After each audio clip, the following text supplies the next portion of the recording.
დიდი მადლობა ანტონ ვაჭარაძე გახლავთ დღეს ჩვენთან ერთად. ის არის IDFI-ის მეხსიერების და დეзинფორმაციის კვლევების ხელმძღვანელი. ცხადია, ჩვენ ძალიან ინტერესით ვაკვირდებით იმ პროცესს, რასაც ქვია რუსეთის მიერ საქართველოს წინააღმდეგ ჰიბრიდული ომის წარმოება და ამ პროცესში მნიშვნელოვანი ადგილი უკავია უშუალოდ საინფორმაციო ოპერაციებს. სწორედ ამ თემაზე ვისაუბრებთ ანტონთან ერთად. ანტონ, მადლობა და დავიწყოთ რა. რა შეგიძლია გვითხრა ოპერაციების აი ამ ტიპზე, რამდენად განიცადა მან ტრანსფორმაცია და რა ფაზაში ვიმყოფებით ამჟამად? რამდენად განსხვავებული არის თუნდაც 10 წლის წინანდელი ვითარება დღევანდელისგან?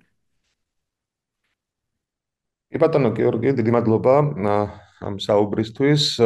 დიახ, ჩვენი ორგანიზაცია აკვირდება ისევე როგორც თქვა ტრადიციულ მედიას, ასევე განსაკუთრებით სოციალურ ქსელებს, თუ რა ტიპის ინფორმაცია ვრცელდება საქართველოს შესახებ დაწყებული შარშანდელი აქციებიდან, შემდეგ უკვე წელს გაზაფხულის აქციები და განსაკუთრებით აი ნოემბრის შემდეგ და ნოემბრამდე ასევე რა თქმა უნდა არჩევნებთან დაკავშირებით რა ხდება ზოგადად როგორც რუსულ მედიაში.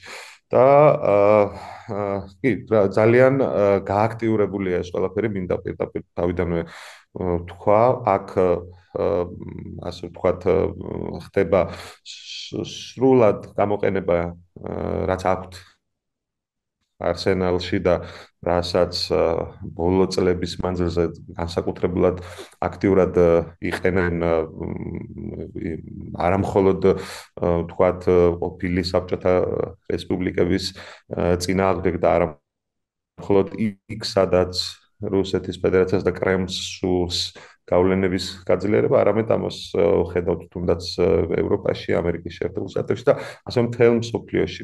ანუ ეს არის ერთი დიდი კრემლის მიერ დაგეგმილი ერთი დიდი, ასე ვთქვათ, გლობალური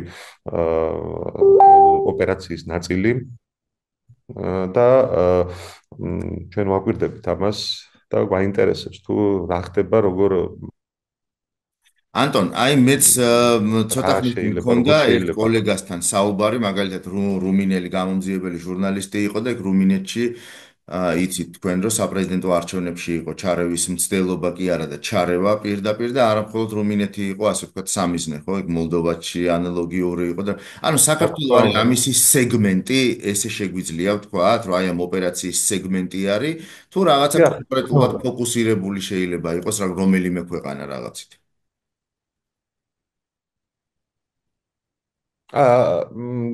არა, სხვათა შორის აი ჩვენც გვაქვს საუბრები, ჩვენც უყურებთ ღია წყაროებში გავრცელებულ ინფორმაციას და ძალიან გავს ერთმანეთს ეს ყველაფერი. ეს არის ერთი, ასე ვთქვათ, მეთოდიჩკას რო ეძახიან, ანუ ერთი ტექსტბუქიდან, ასე ვთქვათ, ერთი სახელმძღვანელოდან განხორციელებული ანალოგიური ტიპის შედეგები, რაც საბოლოო ჯამში ისახავს უფრო დიდ მიზნებს, ასე ვთქვათ, რაც ვნახეთ მოლდოვაში, სადაც ბეწვზე გადაურჩა ქვეყანა პროევროპელი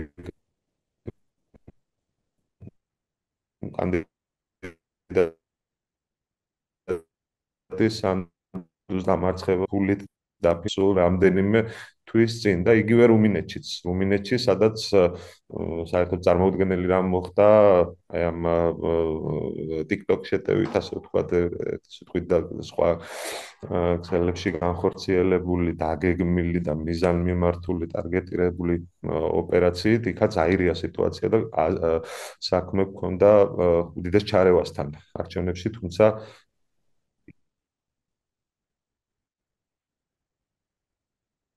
იქაც არის ამის ნაწილი და საქართველოს არ არის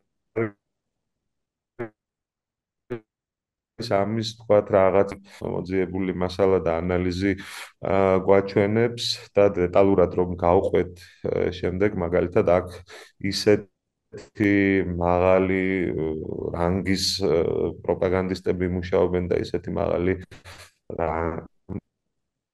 მაღალ დონეზე არის ეს ყველაფერი დაგეგმილი, რომ მაგალითად არჩევნების დროს გავრცელდა იეთ, ჩამოსული იყო და აქედან ოპერირებდა ადამიანი, პროპაგანდისტი კრემლის საინფორმაციო ინფრასტრუქტურის ნაწილი, რომლის შესახებ აი ნებისმიერი ინფორმაცია ამერიკას აქვს შეფასებული ჯილდო 10 მილიონი დოლარი. მის შესახებ ნებისმიერი ინფორმაციის, იმიტომ რომ ის არის ბრალდებული ამერიკაში, ასევე ამერიკის არჩევნებში ჩარევაში მონაწილეობაში შემდეგ და იქამდეც იყო ძალიან აქტიურად უკრაინის წინააღმდეგ მოქმედებდა ეგრეთ წოდებული დონეცკის და ლუგანსკის სახალხო რესპუბლიკების და იქ ოპერირებდა, ასე ვთქვათ, საუბარია ალექსანდრ მალკევიჩზე, ხო? მალკევიჩზე, რომელიც აი აქ დაახლოებით ერთი კვირის მანძილზე თავისუფლად გადაადგილდებოდა, ქმნიდა, ასე ვთქვათ, იმ რეალობას, რისი მოსმენაც შემდგომში რისი ტრანსლირება შემდგომში უკვე რუსული პროპაგანდისტული არხებიდან ხდებოდა და მან თავისუფლად რუსთაველზე რამდენიმე დღით ადრე არჩევნებამდე იყო თუ გახსოვთ ქართული ოცნების მიერ ორგანიზებული ხალხის მასობრივი აქცია მსვლელობა და შემდეგ გამოსვლები რუსთაველზე, ანუ მათი წინასაარჩევნო კამპანიის დასკვნითი ღონისძიება. შემდეგ ის იმყოფებოდა გორში და ასე შემდეგ, როცა ხედავთ რომ გარდა იმისა, ვთქვათ, ჩვენი აზრით რომ ეს რა თქმა უნდა იყო ჰიბრიდული საინფორმაციო ომის შემადგენელი, ასევე ეს შეიძლება ყოფილიყო ერთგვარი მესიჯი, რომ ჩვენ ვართ ჩვენს ტერიტორიაზე უსაფრთხოდ, რომ მიუხედავად იმისა, რომ ამ ადამიანზე არის ისეთივე ჯილდო დაწესებული, როგორც მაგალითად უმაღლესი დონის ტერორისტებზე და ლიდერებზე, ტერორისტული ორგანიზაციების, ზუსტად მსგავსი ჯილდო 10 მილიონი დოლარი, თუმცა ამ ადამიანმა თავისუფლად გაატარა აქ სადაც ერთ კვირაზე მეტი, ჩაწერა ვიდეოები, იმყოფებოდა სხვადასხვა ადამიანებთან, მათ შორის ასევე გამოვავლინეთ, რომ არის ასეთი პოლიტიკური ძალა სოლიდარობა მშვიდობისთვის, რომელმაც არ მიიღო ამ არჩევნებში მონაწილეობა, თუმცა ისინი ღიად აშკარად მათ შორის რუსეთში ცხოვრები ქართველი ბიზნესმენის პულით ფინანსდებიან და ასე შემდეგ. ამიტომ ეს გვაფიქრებინებს და ვხედავთ, რომ თუ რამხელა დონეზე არის ეს საკითხი და პროტესტის გაშუქების დროს გამოუშვეს ვინმე პატრიკ ლანკასტერი, რომელიც ასევე ცნობილია, იმდენად ცნობილია, რომ ის აქციის მონაწილეებმა იცნეს და 9 დეკემბერს გააძევეს კიდეც რუსთაველიდან, ის არის სადღაც 700,000 გამომწერით YouTube-ზე და საკმაოდ დიდი ნახვებით მის ყოველ ვიდეოზე ის მოქმედებდა და ავრცელებდა, ასე ვთქვათ, თავის დეზინფორმაციულ ნარატივებს უკრაინიდან, აქვს 2000-ზე მეტი ვიდეო ჩაწერილი, ასევე სირიი და შემდეგ ყარაბაღში და რაც ყველაზე საგულისხმო და რაც ყველაზე, ასე ვთქვათ, ცუდი სიგნალია და გულსატკენია ჩვენთვის, მას უდევს ასევე უამრავი ვიდეო ოკუპირებული აფხაზეთიდან, სადაც ის 5 წლის წინ იმყოფებოდა და ეგრეთ წოდებულ არჩევნებში გააკეთა, ასე ვთქვათ, მრავალი ვიდეო და იქიდან ზოგი იყო პირდაპირი დეზინფორმაცია და წარმოუდგენელი ტყუილი, ისევე როგორც ახლა მიმდინარე პროცესების დროს საქართველოსთან, რომ თითქოს გერმანია აპირებს აფხაზეთის არჩევნების აღიარებას და ასე შემდეგ.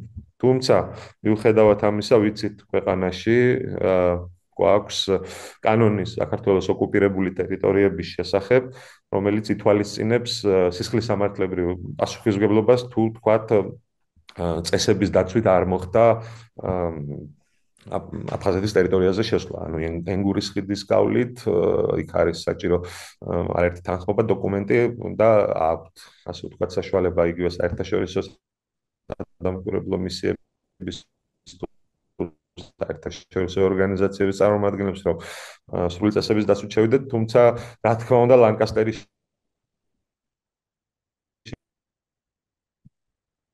ანტონ, უნდა მსოფლიოში ეს გითხოთ, ჭირემბერს დიახ, როცა უკვე უნდა ფართოდ გითხოთ გავრცელდა. თქვენს კვლევებში რა სხვაობები და დამთხოვები არის მაგალითად უკრაინის 2014 წელთან მიმართებით, ხო? ანუ აი მაგალითად მაიდანი და ანტიმაიდანი, მაგალითად აი ეს ყირიმის ოკუპაციამდე, ესე იგი და ანექსიამდე ნატოს საწინააღმდეგო გამოსვლები აქვს. უარი ევროკავშირზე, მე რაღაც ამ აქციების გაშავებები და ასე შემდეგ. აი, რა სხვაობებსა და თითქმის დამთხოვებზე შეგიძლიათ ისაუბროთ? თითქმის მიყვება ეს ნარატივი, რა თქმა უნდა, დავიწყოთ იქიდან, რომ უარყოფით კონტექსტში გამოიყენება უკვე საქართველოს შემთხვევაში სიტყვა მაიდანიზაცია, რასაც არა მხოლოდ რუსი პროპაგანდისტებისგან, არამედ ქართული ოცნების და სხვა პრორუსული პარტიების უმაღლესი პოლიტიკური თანამდებობის პირებისგან გვესმის სიტყვა, რომელიც არის, რა თქმა უნდა, სტიგმატირებული უკვე და რომელიც წარმოადგენს აი ნარატივის ნაწილს, ომში ჩართვის ნარატივის ნაწილს დანგრეული უკრაინის, განადგურებული უკრაინის და იმის რომ დასავლეთს და დასავლეთში ძალებს და მათ შორის აი ამ ღრმა კონსპიროლოგიური თეორიები მოყავთ, დაიწყო ეს ყობახიძემ, შემდეგ გააგრძელეს სხვებმა ეგრეთ წოდებული deep state და ასე შემდეგ, იქამდე ეს იყო გლობალური ომის პარტია, რომელსაც სურს რომ საქართველოში გახსნას მეორე ფრონტი, აი ეს კონოტაციაა. სხვა რაც შეიძლება იყოს, რა თქმა უნდა, 10 წლის მანძილზე დაიხვეწა ასე ვთქვათ ტექნოლოგიები, შეიცვალა გარკვეული მესიჯები და რაც დაიტესტა და იქ კარგად იმუშავა, მაშინ იმ კონტექსტში ჩვენთან გამოიყენება უკვე მხოლოდ ეს. ანუ ჩვენ უფრო მეტად დაუცველები გავხდით, იმიტომ რომ მაშინ 14-ში რა თქმა უნდა უფრო ნაკლებად იყო დახვეწილი. შემდეგ დაგროვდა დიდი გამოცდილება 10 წლის მანძილზე, ხო? და ზუსტად რა მესიჯებიც დატესტილია და რა მესიჯებიც ყველაზე მეტად ურტყამს, ასე ვთქვა და რა მესიჯებიც, რომელი მესიჯებიც ახდენს საზოგადოების ყველაზე მეტ პოლიტიზებას, პოლარიზებას, სწორედ ის გამოიყენება ის მესიჯები ჩვენთან. იგივე მარტის აქციიდან მოყოლებული და პირდაპირ ტყუილზე დაშენებული ეს ყველაფერი მარტის აქციებზე TV Zvezdas ჟურნალისტი, რომელიც TV Zvezda არის მოგეხსენებათ დიახ, რუსეთის თავდაც საპროტესტო სამინისტროს არხი არის პირდაპირ. დაფინანსებული არხი და როცა იყო გაკრული ციტატები ტიციან ტაბიძის პორტრეტით და სხვა ქართველების და სხვა ასე ვთქვათ საბჭოთა სისტემაში შეწირული ქართველების და რუსეთის შეწირული ქართველების პორტრეტები ეს ქალბატონი აცხადებდა, რომ აქ არის სტეპან ბანდერას პორტრეტები. არის აპელირება, რომ ისინი აქციების დროს გამუდმებით ხედავენ სვასტიკებს და სხვა სიმბოლოებს, იქვე გაყვანილი ყავთ, რა თქმა უნდა, უკრაინის სახელმწიფო სიმბოლოები, დროშები, რომელიც გამოჩნდება და ასე შემდეგ. და ეს არის დატესტილი, რომ აი ზუსტად ის ხალხია, ხო, იქ 14-ში მაიდანი და ის ხალხი, რომელმაც დაიცვეს უკრაინის ევროპული მომავალი მაშინ და შეაკვდნენ ამ იდეას, მათი გაშავებაც მიმდინარეობდა სწორედ ამ კუთხით, რომ ისინი არიან ფაშისტები, ნაცისტები, ასე ვთქვათ, ფაშიზმის რეაბილიტაციას სურთ და ჩვენთანაც სწორედ ასე. ამგვარად ერთი ხალხის ნაწილი, ასე ვთქვათ, ძირითადი ის ბირთვი და მოტორი, ასე ვთქვათ, ვინც ამოძრავებს ამ პროტესტებს და დანარჩენებს წარმოაჩენენ როგორც დაბნეულ ახალგაზრდებს, რომლებსაც სურთ კი რაღაც სურთ, ვთქვათ, თუმცა არ იციან რა სურთ. და უბრალოდ მიყვებიან ცხოვრებივით აი ამ კარგად დაგეგმილ ოპერაციას. ეს არის მათი ძირითადი ხაზი. ასევე ხაზი არის ის მუდმივად გამუდმებით, რომ ნელ-ნელა ეს ყველაფერი ძალას კარგავს, ეს მხოლოდ რამდენიმე ადამიანი რჩება, რა თქმა უნდა, იქ არის საუბარი, ასევე ვინც აქციაზე გადის, რომ ის არის ყველა დაფინანსებული და მათ უხდიან, ან აშანტაჟებენ, აშინებენ, მათზე აქვთ რაღაც ინფორმაცია და ამიტომ აიძულებენ, რომ გარეთ იდგეს და ასე შემდეგ. შემდეგ რატომ მიდიან. აღმოჩნდა ესეთი მოწყვლადი ანტონ, მაგალითად ჩვენი საზოგადოება? მარტო საქართველოს მოსახლეობაზე არ ვიტყვი ამას, იმიტომ რომ ანალოგიური ვითარება არის სლოვაკეთში, ანალოგიური არის რუმინეთში, ანალოგიური არის ბულგარეთში, ანალოგიური არის სხვა ბევრ ქვეყანაში, სადაც რუსეთის პირდაპირი ინტერესი არის და ცხადია ეს პირდაპირი ინტერესი არც არასოდეს არ განელდება, ისინი იმუშავებენ ამ კატეგორიაზე, მაგრამ აი რატომ? აა, რა თქმა უნდა, მრავალი ფაქტორია ამისი, ამაზე არა მხოლოდ ამ კვლევების ფარგლებში, არამედ ადრეც დაგვიწერია, ეს არის პირველ რიგში ასე ვთქვათ, ეკონომიკური ფაქტორები, ის რომ ბევრი ადამიანისთვის მისი ვთქვათ საბაზისო საჭიროებების დაკმაყოფილებაც კი ყოველდღიურ ვთქვათ ბრძოლას წარმოადგენს, ასეთი ადამიანები ხდებიან ძალიან ადვილი სამიზნე პროპაგანდისტვის. დავიწყოთ აქედან ეს ვთქვათ პირველი და საბაზისო ფაქტორი. შემდეგ ძალიან ნაკლები ყურადღება ექცევა თუნდაც ჩვენ კონტექსტში კიდევ უფრო ნაკლები და აღმოსავლეთ ევროპაში არ არის გაძლიერებული მედია წიგნიერების და აი ასეთი ინფორმაციის წინააღმდეგ მედეგობა ზოგადად, ხო? ანუ ხალხს ძალიან ბევრ ადამიანს უაპელაციოდ ჯერა იმისი, რასაც კითხულობს, ხო? და რა თქმა უნდა არის კიდევ აი მრავალი მეთოდი, ხო? რა თქმა უნდა, ევროპა, დასავლეთი ეს არ არის რაღაც ერთი რამ, რაც შეიძლება ყოველთვის უსაზღვროდ ყველა დეტალში მოგეწონოს, ხო? არსებობს, რა თქმა უნდა, ყველა ადამიანს აქვს უფლება, რომ თქვათ გარკვეული რაღაცები არ მოსწონდეს, გარკვეულ რაღაცებზე იმსჯელოს, იკამათოს და ყოველგვარი აწონდაწონის გარეშე სთავაზობს პროპაგანდა და აპელირებს, აჭერს იმ საკითხებზე, ასე ვთქვათ, რაც შეიძლება ამა თუ იმ საზოგადოებისთვის არ იყოს მოსაწონი ამბავი, ხო? და სწორედ ამაზე მიუთითებს და ნუ არა მხოლოდ პროპაგანდა, უკვე ყველა ვისმენთ პოლიტიკოსებისგან. ამ შემთხვევაში გამოყენებულია საქართველოს მიმართ პირველი, ასე ვთქვათ, დროში არის ანტი-LGBT პროპაგანდა და დაწყებული უყურებდით ჩვენ ბოლო რამდენიმე წლის მანძილზე, მას შემდეგ რაც მოხდა, ასე ვთქვათ, კარდინალურად ცვლილება კურსისა და ნელ-ნელა ანტიდასავლური მესიჯების შემოყარება, უყურებდით თუ ამხელა ფინანსური რესურსი იდებოდა.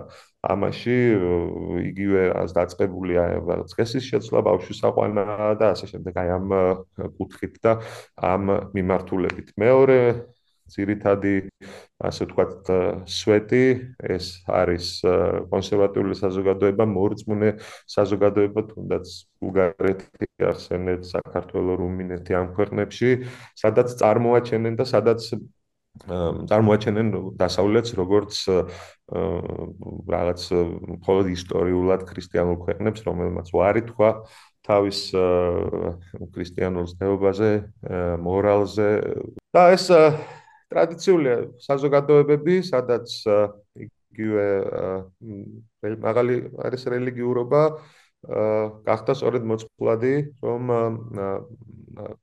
შეეტიათ ამ მიმართულებითაც. თუმცა არის აი საინტერესო დეტალები, ზოგადად ამის თაობაზე ძალიან ბევრი იწერება სხვადასხვა მხრივ და იცით ალბათ, რომ თქვენც ამაზე მუშაობთ, რომ ეს ცალსახაპასუხები არ არის, თუმცა მე რამდენიმე საინტერესო კვლევასაც და ოპედებს გავეცანი, ასე ვთქვათ, რომ ზუსტად რატო იყო ეს თქვენი კითხვა, რომ ვთქვათ, რატო არ იმუშავა პოლონეთში სწორედ ამ ესე ვთქვათ ლიბერალურმა ფაშიზმმა და შეტევამ ტრადიციულ ღირებულებებზე, ქრისტიანობაზე და თქვათ იმუშავა სხვაგან, აი რაც ყველაზე მეტად დომინანტური გაბატონებული აზრი ამ მიმართულებით იყო ის, რომ პოლონეთში სხვაგან წაიღეს ფოკუსი, სხვაგან გადაიტანეს, ანუ პოლონეთში ჰქონდათ კიდევ უფრო მეტი დასაყრდენი პირველ რიგში იმაზე, რომ თქვათ ძალიან ბევრი მიგრანტები წალეკავენ, ასე ვთქვათ, ქვეყანას იგივე იქნება ეს, რა თქმა უნდა, უკრაინიდან და ვიცით, რომ 3,5 მილიონი დაახლოებით მიგრანტი ყავდა ომის გასაწყისში პოლონეთს, რომელთაგან ბევრი კვლავაც იქ არის დარჩენილი, ასევე ბელარუსიდან, საიდანაც ლუკაშენკოს რეჟიმს გაექცა ძალიან ბევრი ადამიანი. ეს იყო პირველი მთავარი ფოკუსი. შემდეგ პოლონეთის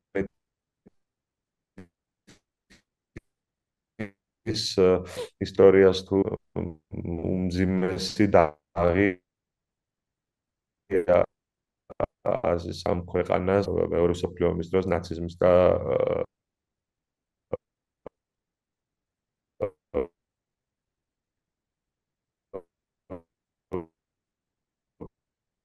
კომუნიზმის ადენტიმენტები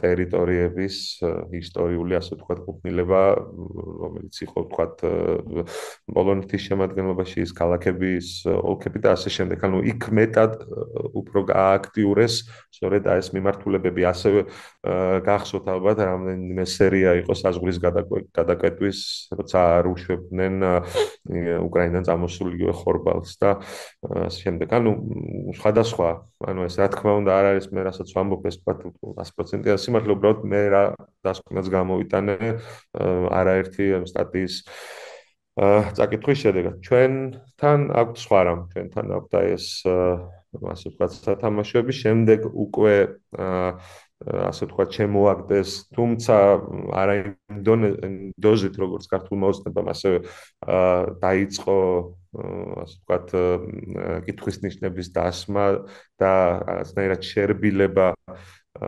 პოლიტიკის საქართველოს ოკუპირებულ ტერიტორიებთან დე-ფაქტო აფხაზეთსა და ცხინვალის რეგიონთან სამხრეთ ოსეთთან მიმართებაში და კიდე იყო საინტერესო ერთ-ერთი ძალიან საინტერესო ეს ჩვენს დავწერეთ და ასევე გავრცელდა სხვადასხვა არხებით, რომ მაგალითად წინა საარჩევნოდ 2023 წლიდან მოყოლებული პირდაპირ დირექტივა იყო მოსკოვიდან, რომ ასე ვთქვათ აფხაზეთის დე-ფაქტო ხელისუფლებას ასე ვთქვათ შეერბილებინა და გარკვეულწილად ხელშეწყობა გამოეხატა ქართული ოცნების მიმართ. ანუ თუ გახსოვთ მას შემდეგ რაც ბჟანიას თავრობის სახლი დაარბიეს, იქ აღმოაჩინეს ვერ მოასწრეს ძალიან ბევრი დოკუმენტის გადამალვა ან განადგურება და იქ ინალა ელებში კი ეს დოკუმენტაცია. იქ გავრცელდა ერთი წერილიც მათ შორის, როცა იმ დროინდელი ეგრეთ წოდებული საგარეო საქმეთა მინისტრი ინალა არძიმბა ამ დოკუმენტში წერს მის ასევე დე-ფაქტო პრეზიდენტს, რომ კრემლს სურს, რომ გარკვეულწილად შეიცვალოს რიტორიკა საქართველოს მიმართ. სოხუმის წრეებში და კონკრეტულად აღწერს, რომ ეს ასე ვთქვათ, უნდა შერბილდეს ყველაფერი და ну ეს ჩვენი აზრით იყო ასევე ეს ორხრივი პოლიტიკის გამოხატულება, ვიცით რომ პრაქტიკულად დასაჯეს და კიდევ მიმდინარეობს აფხაზეთის დასჯა იმის გამო, დე-ფაქტო აფხაზეთის დასჯა იმის გამო, რომ მათ არ მიიღეს ის საჭირო კანონები, რომლებიც სჭირდებოდა კრემლს და რომლითაც ოლიგარქები და ბიზნესები შეძლებდნენ პირველში უძრავ ქონებასთან დაკავშირებით, კი.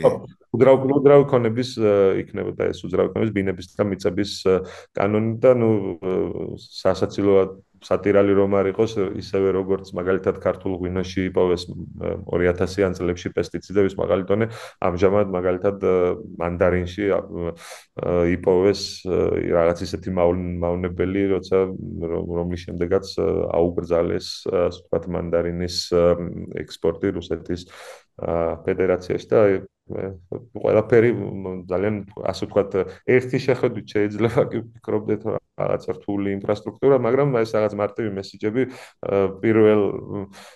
პირველივე შეხედვით გაგეღიმება თუ როგორია ეს მარტივი და სორხაზოვანია ხოლმე ხანდახან. ანტონ, ჩვენი საუბრის მიწურულს მინდა კითხოთ ესეთი რამ, რომ აი როგორ რა მეთოდებით, რა პრინციპით, რა მეთოდით შეგვიძლია წინ აღუდგეთ, ასე ვთქვათ, აი ამ დეზინფორმაციის და საინფორმაციო ოპერაციების ზოგადად, ძალიან მით კარგი კითხვა. უმეტეს იმ პირობებში, როდესაც მაგალითად, თავად მართველი ან ზოგადად პოლიტიკური ისტაბლიშმენტი თვითონ არის, ასე ვთქვათ, ინსტრუმენტი ამ ყველაფრისა. აი შეხედეთ ხომ, ესე იგი მოლდოვის მაგალითი არის ამისი ყველაზე ნათელი დადასტურება. იქ ესე იგი მთელი სახელმწიფო აპარატი, სამსახურები მუშაობდა ამის წინააღმდეგ და დანის პირზე გაიარესო, თქვა 51-59-ზეც კი არ იყო ძალიან პროცენტი. ძალიან მკაფიო. 50 რაღაც მეასედებმა გადაწყვიტა და ემიგრანტების ხმებმა არჩევნების შედეგ. როცა მთელი სახელმწიფო აპარატი, პოლიტიკოსები და ასე შემდეგ სპეციალური სამსახურები იქნებოდა თუ ის ხალხი, ვინც უნდა იმუშაოს მუდმივად და დღე-დაღამე გაასწოროს ამ თემებზე, ის ხალხი ყველა მუშაობდა ამასთან და ჩვენთან რას ხედავთ? ჩვენთან სულ და მცირე ისიც შედეგი იყო 51%, არა უმეტეს, ხო? ხო, არა სამწუხაროდ. უმეტ ხო. 51%-ზე. ჩვენთან ეს ყველაფერი არის პირიქით. ის ხალხი, ვინც უნდა იყოს ამით დაკავებული, ყველაზე მცირე ამაზე საერთოდ რეაქცია არ აქვს, ხო? და ყველაზე სულ მცირე ამას ვამბობ, რასაც ვხედავთ. იმიტომ რომ თუნდაც იმ ერთი ფაქტიდან, როდესაც ადამიანი, რომელიც არის რომის წინააღმდეგ უნდა დაიწყოს სისხლის სამართლებრივი დევნა, და 9 დეკემბრიდან კარგი თქვა საზღვარზე გაიპარა, თქვა არ არის ისეთი დახვეწილი ბაზები თუ ვინ შევიდა გამოვიდა აფხაზეთში, თუმცა ეს ხო გავრცელდა ინფორმაცია, გავრცელდა ვიდეოები საჯაროდ, ხო 9 დეკემბერს. ბოლო ვიდეო აი ბატონ ლანკასტერს ამერიკაში დაბადებულს, რომელიც არის უკვე რუსეთის მოქალაქე და აქტიურობს, ბოლო ვიდეო გამოქვეყნებული აქვს 29 დეკემბერს, როცა შედგა ეგრეთ წოდებული ინაუგურაცია. ხო, აი 20 დღის მანძილზე სულ მცირე საჯარო სივრცეში ტრიალებს ეს ინფორმაცია და რა თქმა უნდა, ნუ მაშინ რა ის სპეციალური სამსახური ან სამართალდამცველი ხარ, ნუ ამას ვერ ხედავ, ხო?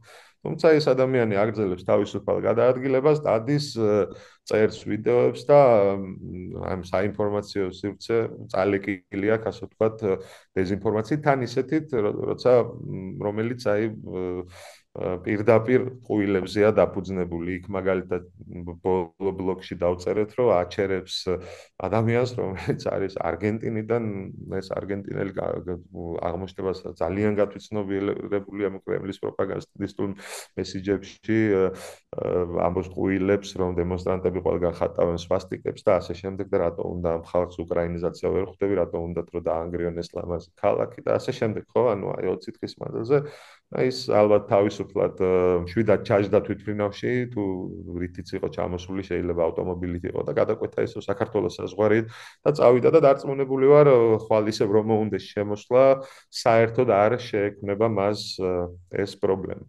ეს არის ამ ამ მოწყობილობაში სამწუხაროდ, ან რეალურად ვართ რა რა თითო უნდა მოქალაქის დაუდგეს რომ კრიტიკული აზროვნების იმედად დარჩენილები. ხო, ვართ იმედად დარჩენილი, რომ თვითონ საზოგადოება, ასე ვთქვათ, მაგრამ საზოგადოება ვერ იქნება ამის ვერ დაიცავს თავს. ჩვენ იმიტომ რომ აქვთ ხელფასი, რომ რაღაცების გაკეთება ჩვენით არ შეგვიძლია, ხო, უნდა დაგვიწვას სახელმწიფო, უნდა მარტივი ორჯერ ორი. ამიტომაც ვიხდით ამ გადასახადებს. კი ბატონო, ხო, დიდი მადლობა. თუმცა არის ასეთი სამწუხარო მოცემულობა, მაგრამ მე მაინც რა თქმა უნდა მჯერა და რა თქმა უნდა ეს ყველაფერი და ეს ჩვენი ერთობა, რასაც ერთიანობა, რასაც ხედავთ რუსთაველზე უკვე 40 დღე გავიდა და 40 დღის მანძილზე მაინც შეგვაძლებინებს იმას, რომ უკვე სამომავლოდ გაცილებით უფრო კრიტიკულად მიუდგეთ და არა როგორც ვიღაც ჟურნალისტი, არამედ სახელმწიფომაც ხალხმაც აღკვეთოს. იმიტომ ერთი შეხედვითაც რაღაცა მცირე და თითქოს უწყინარი სიუჟეტები საბოლოო ჯამში ემსახურება ქვეყნის უკიდურესად დასუსტებას და არ ვიცი, შეიძლება თქვენ ექსპერტები უფრო შეაფასებენ რა სკალაზე ვარ თქვა რამდენად მოწყობილ. ჩემი აზრით ძალიან დასუსტებულია ჩვენი საინფორმაციო ინფოველი და ინფრასტრუქტურა ამ ეტაპზე.